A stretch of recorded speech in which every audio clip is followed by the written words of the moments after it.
Seat అక్రమ కేసులు. ఖబర్దార్ రేవంత్ రెడ్డి, ప్రజలన్నీ గమనిస్తున్నారు, తగిన గుణపాఠం చెప్తారు. మాజీ ఎమ్మెల్యే భూపాల్ రెడ్డి మరియు మాజీ జిల్లా పరిషత్ చైర్మన్ మంజుశ్రీ జైపాల్ రెడ్డి. బీఆర్ఎస్ అధినేత మాజీ ముఖ్యమంత్రి కేసీఆర్ గారిపై కాంగ్రెస్ సర్కార్ రాజకీయ వేధింపులకు వ్యతిరేకంగా రాష్ట్ర వ్యాప్త నిరసనలకు బీఆర్ఎస్ పిలుపు మేరకు నారాయణఖేడ్ పట్టణంలోని రాజు చౌరస్తా వద్ద ధర్నా నిర్వహించి నిరసన తెలిపిన గౌరవ నారాయణఖేడ్ మాజీ శాసనసభ్యులు మహారెడ్డి భూపాల్ రెడ్డి మరియు మాజీ జిల్లా పరిషత్ చైర్మన్ మంజుశ్రీ జైపాల్ రెడ్డి మరియు బీఆర్ఎస్ నాయకులు, కార్యకర్తలు.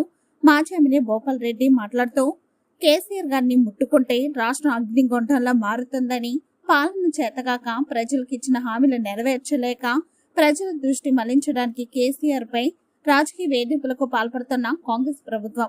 కేసీఆర్ జోలికి వస్తే రేవంత్ రెడ్డిని, ఆయన కాంగ్రెస్ ప్రభుత్వాన్ని బొందపెట్టడానికి తెలంగాణ సమాజం సిద్ధంగా ఉంది.